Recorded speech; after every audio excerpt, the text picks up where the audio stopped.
India day live देख रहे हैं आप। मैं हूं आपके साथ प्रिया शर्मा। रुक करते हैं खबरों की ओर। गोरखपुर में मुख्यमंत्री योगी आदित्यनाथ ने प्रांतीय रक्षक दल यानी कि पीआरडी कर्मियों के सम्मेलन का उद्घाटन किया। इस दौरान मुख्यमंत्री ने पीआरडी जवानों के लिए कैशलेस चिकित्सा योजना की भी शुरुआत की है। योजना के जरिए कर्मियों को इलाज के दौरान बेहतर स्वास्थ्य सुविधाएं उपलब्ध कराने पर जोर दिया गया है। वहीं सम्मेलन में पीआरडी जवानों की भूमिका और उनके हितों से जुड़े विषयों पर भी चर्चा हुई। मुख्यमंत्री योगी आदित्यनाथ ने इस पहल के जरिए जवानों को स्वास्थ्य सुरक्षा का भरोसा दिया।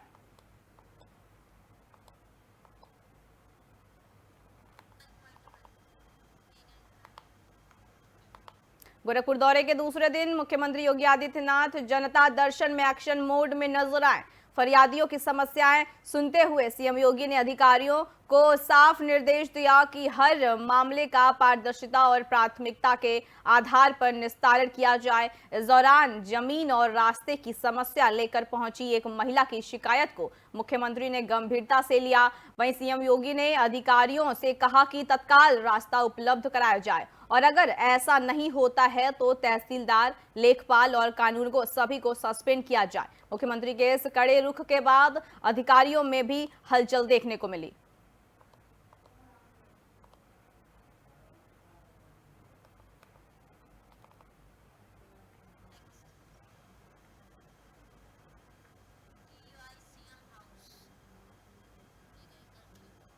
लखनऊ में यूपीएसएससी जेई भर्ती के अभ्यर्थियों ने अपनी मांगों को लेकर जोरदार प्रदर्शन किया है। बड़ी संख्या में अभ्यर्थी राजभवन कॉलोनी पहुंचे और डिप्टी सीएम ब्रजेश पाठक के आवास का घेराव किया। बता दें कि 4612 जेई भर्ती से जुड़े अभ्यर्थियों ने चयन प्रक्रिया में पारदर्शिता के साथ दस्तावेज सत्यापन का परिणाम जल्द जारी करने की मांग उठाई। इसके अलावा अभ्यर्थियों ने डिपार्टमेंट स्किप विकल्प देने की मांग को लेकर भी प्रदर्शन किया है। यूपी के अलग अलग जिलों से पहुंचे अभ्यर्थियों ने अपनी समस्याएं डिप्टी सीएम के सामने रखी। वहीं मुलाकात के दौरान ब्रजेश पाठक ने उनकी मांगों पर विचार कर उचित निष्कर्ष निकालने का आश्वासन दिया है।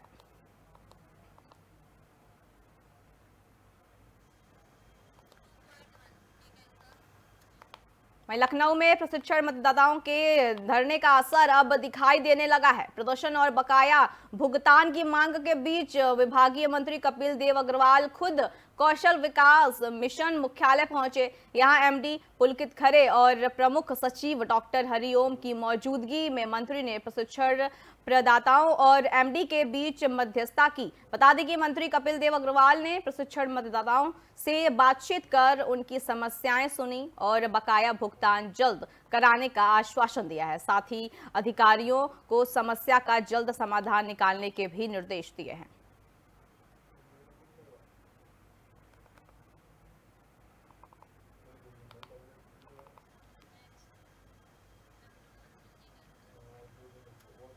वहीं लखनऊ में निषाद पार्टी के स्थापना दिवस समारोह के दौरान यूपी के कैबिनेट मंत्री और निषाद पार्टी के संस्थापक अध्यक्ष संजय निषाद के एक बयान ने बता दी कि सियासी हलचल तेज कर दी है। मंच से बोलते हुए संजय निषाद ने निषाद आरक्षण के मुद्दे को उठाया और कहा कि अगर बीजेपी ने उनकी बात नहीं सुनी तो वह भी सत्ता से बाहर हो जाएगी। उन्होंने उदाहरण देते हुए कहा कि हाथी, साइकिल और पंजे ने निषादों की अपील नहीं सुनी, इसलिए उन्हें सत्ता से बाहर जाना पड़ा। दरअसल 16 अगस्त को लखनऊ में निषाद पार्टी का 11वां स्थापना दिवस मनाया गया था, जहां प्रदेश भर में बड़ी संख्या में पार्टी कार्यकर्ता और नेता मौजूद थे।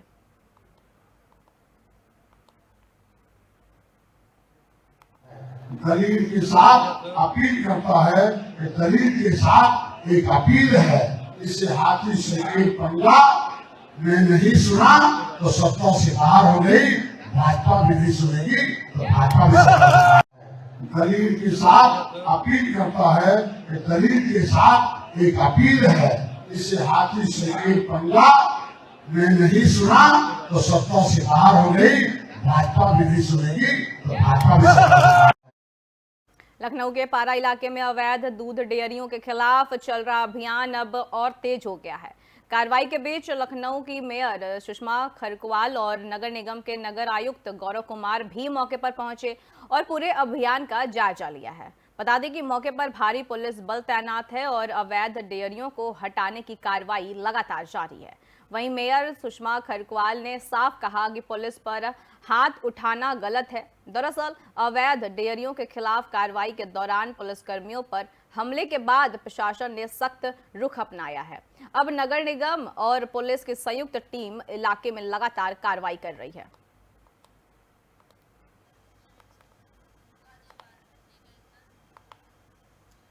वहीं बढ़ते हैं अगली खबर की ओर। गाजियाबाद के विजयनगर थाना क्षेत्र में पुलिस और बदमाशों के बीच मुठभेड़ हो गई है। पुलिस ने फायरिंग के एक मामले में फरार चल रहे 2 आरोपियों को गिरफ्तार किया है।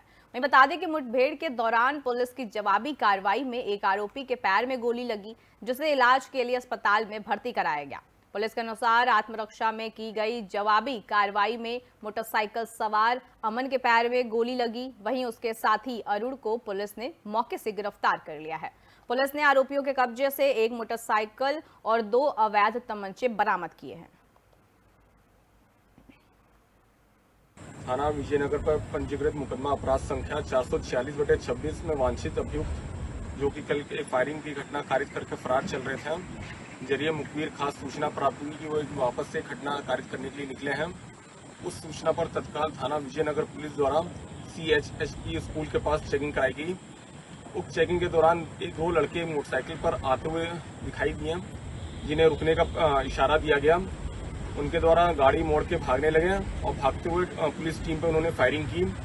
पुलिस टीम द्वारा आत्मरक्षा में की गई जवाबी फायरिंग में एक अभियुक्त के पैर में गोली लगी है, जिसका नाम अमन है। वैसे दूसरा अभियुक्त जिसका नाम अरुण है, उसको मौके से गिरफ्तार कर लिया गया है। वहीं लखनऊ के पारा इलाके में अवैध भैंस डेयरियों के खिलाफ प्रशासन ने बड़ा अभियान छेड़ दिया है।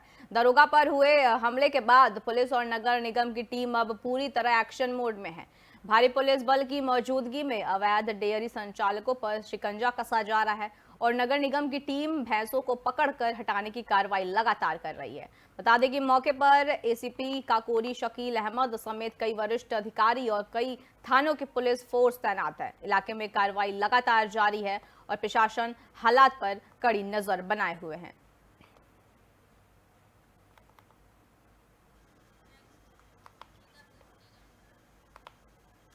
रुक करते अगली खबर की ओर। उत्तर प्रदेश के सीतापुर में दर्दनाक सड़क हादसे ने एक युवक की जान ले ली। मछरेहटा थाना क्षेत्र में एक स्कूल बस की टक्कर से युवक की मौके पर ही मौत हो गई।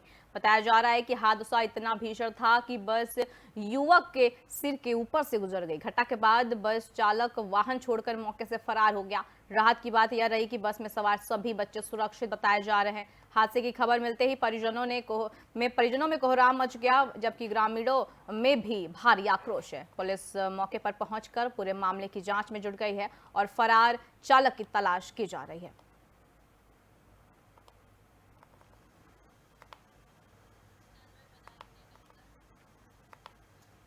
वहीं बदायूं के सिविल लाइंस थाना क्षेत्र में बदायूं मुरादाबाद हाईवे पर दहिमी गांव के पास मंगलवार सुबह दर्दनाक हादसा हो गया। दादीजी रसोई के सामने निजी एम्बुलेंस की टक्कर से टेम्पो सवार 2 लोगों की मौत हो गई, जबकि 3 लोग घायल हो गए हैं। बता दें कि घायलों में 2 महिलाएं शामिल हैं। वहीं हालत गंभीर होने पर दोनों को राजकीय मेडिकल कॉलेज से रेफर किया गया है। हादसे के बाद एम्बुलेंस चालक वाहन छोड़कर फरार हो गया।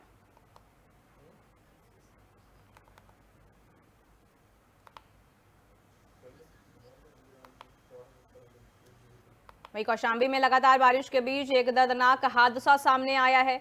महेवा घाट थाना क्षेत्र के अलवारा गांव में बारिश के चलते एक कच्चा मकान अचानक भरभरा कर गिर गया। हादसे के वक्त महिला लक्ष्मी देवी मकान के मलबे में दब गईं, जिससे कि उनकी दर्दनाक मौत हो गई। मकान गिरने की आवाज सुनकर आसपास के ग्रामीण मौके पर पहुंचे और कड़ी मशक्कत के बाद बता दें कि मलबा हटाकर महिला को बाहर निकाला गया, लेकिन तब तक उनकी मौत हो चुकी थी। घटना की सूचना मिलते ही पुलिस मौके पर पहुंची और शव को कब्जे में लेकर पोस्टमार्टम के लिए भेज दिया।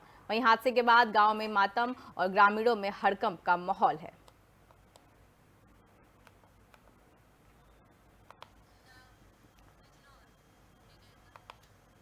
वहीं उत्तर प्रदेश के बिजनौर जिले के धामपुर थाना क्षेत्र अंतर्गत मोहल्ला साहुवान स्थित ऐतिहासिक राम मंदिर में अचानक आग लगने से इलाके में हड़कंप मच गया। मंदिर से लपटें और धुआं उठता देख आसपास के लोग तुरंत मौके पर एकत्र हो गए और स्थानीय स्तर पर जो है आग पर काबू पाने की कोशिश करने लगे। सूचना मिलने के बाद दमकल विभाग की टीम मौके पर पहुंची और कड़ी मशक्कत के बाद आग बुझाने का प्रयास शुरू किया गया। हालांकि स्थानीय नागरिकों का गंभीर आरोप है कि सूचना देने के बावजूद फायर ब्रिगेड की गाड़ी करीब 1 घंटे की देरी से घटनास्थल पर पहुंची, जिसे लेकर लोगों में भारी रोष और नाराजगी देखने को मिली। फिलहाल आग लगने के सटीक कारणों और उससे हुए नुकसान का स्पष्ट पता नहीं चल पाया है। पुलिस और प्रशासन मामले की जांच कर रही है। थाना क्षेत्र धामपुर के मोहल्ला साहुआन में श्री राम मंदिर के टॉप फ्लोर पर आग लगने की सूचना प्राप्त हुई थी, जिस सूचना पर तत्काल स्थानीय पुलिस फायर ब्रिगेड टीम के साथ मौके पर पहुंची तथा पूरी तरह से आग को बुझा लिया गया है। किसी प्रकार की कोई जन हानि नहीं हुई है। फायर ब्रिगेड टीम द्वारा जांच कर यह बताया गया कि टॉप फ्लोर पर लगे एसी से शॉर्ट सर्किट की वजह से आग लगी थी तथा बाद में ऊपर लकड़ी रखी हुई थी, जिससे आग फैल गई। मौके पर शांति व्यवस्था है, किसी प्रकार की कोई समस्या नहीं। थाना क्षेत्र धामपुर के मोहल्ला साहुआन में बढ़ते अगली खबर की ओर। नोएडा के सेक्टर 97 के पास चलती कैब में अचानक आग लग गई। देखते ही देखते आग ने पूरी कार को चपेट में ले लिया और कार आग का गोला बन गई। बताया जा रहा है कि ड्राइवर ने समय रहते कैब से बाहर निकलकर अपनी जान बचाई। मैं बता दें कि कार में आग की घटना से मौके पर अफरा तफरी मच गई। सूचना मिलते ही मौके पर पहुंची फायर ब्रिगेड की टीम ने आग पर काबू पाया, लेकिन तब तक जो कार है वो पूरी तरह से जल चुकी थी। आग लगने का कारण अभी स्पष्ट नहीं है।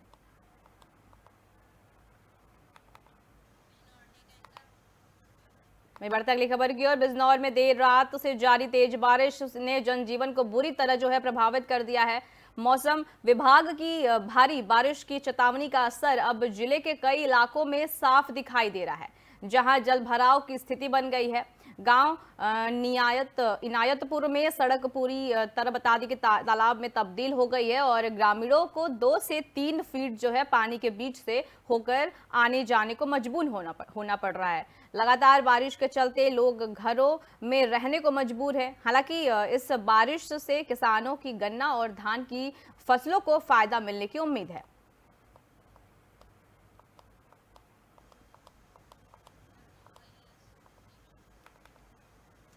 बढ़ते अगली खबर की ओर। लखनऊ से बड़ी प्रशासनिक खबर सामने आ रही है। एसीएस वित्त आईएएस दीपक कुमार ने अनुपूरक अनुदान बजट को खर्च करने की समय सीमा को लेकर शासनादेश जो है वो जारी किया है। शासनादेश के मुताबिक संबंधित विभागों को अनुपूरक अनुदान के तहत जारी बजट को 31 मार्च 2027 तक खर्च करना होगा। सरकार की ओर से विभागों को तय समय सीमा के भीतर बजट का उपयोग सुनिश्चित करने के निर्देश दिए गए हैं। इस फैसले का मकसद अनुपूरक बजट के तहत आवंटित धनराशि का समयबद्ध तरीके से इस्तेमाल और विकास कार्यों में तेजी सुनिश्चित करना है।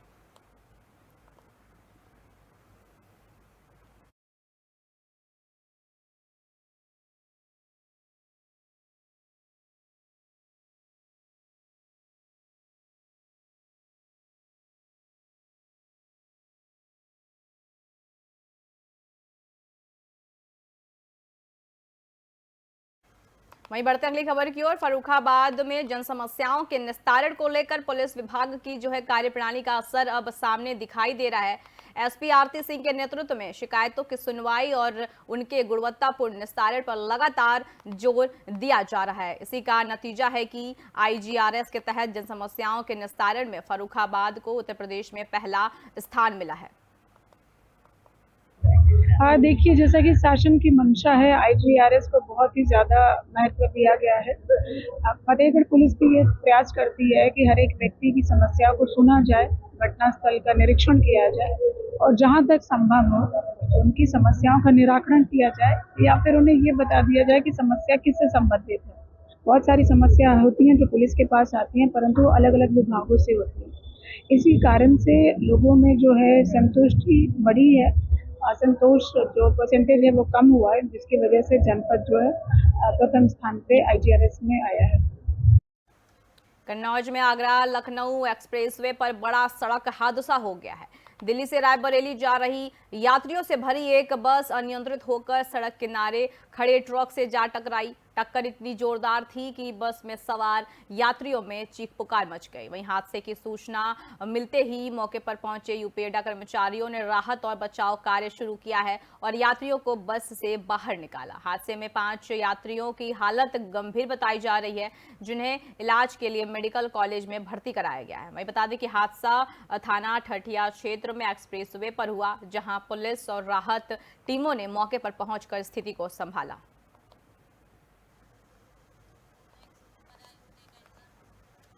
बढ़ते अगली खबर की ओर। बदायूं से सावन की आस्था और सेवा की एक ऐसी तस्वीर सामने आई है जिसने हर किसी का जो ध्यान है अपनी ओर खींचा है। कांवड़ यात्रा के बीच दातागंज विधायक राजीव कुमार सिंह बब्बू भैया शिव भक्तों की सेवा में जुटे नजर आए। मुरादाबाद फर्रुखाबाद हाईवे पर लगे सेवा शिविर में जब उन्होंने कांवड़ियों के पैरों में दर्द और सूजन देखी तो बिना किसी औपचारिकता के खुद उनके पैरों में दवा लगाने लगे और उनका हालचाल जाना। इसके बाद विशाल भंडारे में पहुंचकर विधायक ने शिव भक्तों को फल, खीर, पूरी सब्जी और कोल्ड ड्रिंक वितरित की। साथ ही पुष्प वर्षा कर कांवड़ियों का स्वागत भी किया। कांवड़िए हमारे भगवान भोलेनाथ की भक्ति का प्रतीक होते हैं। हमारी सनातन संस्कृति को जीवंत रखने का काम करते हैं और सब लोगों को चाहिए कि हम कांवड़ियों की सेवा करके पुण्य प्राप्त करें, ईश्वर से जुड़ने का मार्ग प्रशस्त करें और समाज में सनातन की परंपरा को आगे बढ़ाने का काम करें। आप रात से लगातार यहाँ एक्टिव हैं। आप रात में भी आपने वो फूल वर्षा करी थी और उसके बाद सुबह फिर आप यहाँ पे लग गए हैं पूरी तरीके से कांवड़ियों की सेवा में। काफी लोग सनातनी परंपरा से जुड़े हैं और मैं समझता हूँ जो भी कांवड़िए हैं वो सब हमारे अपने घर परिवार के हैं। उनकी सेवा करने का एक अवसर, एक लाभ हमको मिलता है तो मुझे लगता है कि मैं बहुत सौभाग्यशाली हूँ।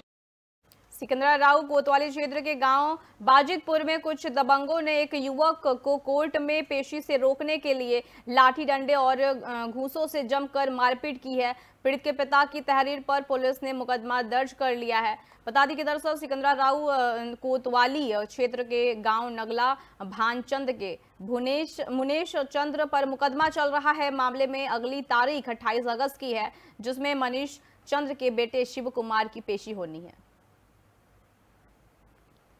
मेरा बच्चा बाजितपुर गया था, वहाँ इन लोगों ने पकड़ के और सरिया और लाठी डंडा घूंसों से बहुत बुरी तरह मारा है। मार के और उसको अपने गांव में ले गए और उनके खिलाफ मेरा 308 का मुकदमा चल रहा है। पहले से 5 महीना से मुकदमा चल रहा है उनके खिलाफ। उन्हें 28 तारीख की पेशी है, इसलिए उन्होंने मेरे बच्चे को कहा अब तुझे जान से ही मार दे। मेरा बच्चा। फिलहाल के लिए इतना ही। आप देखते रहिए इंडिया डेली लाइव। नमस्कार।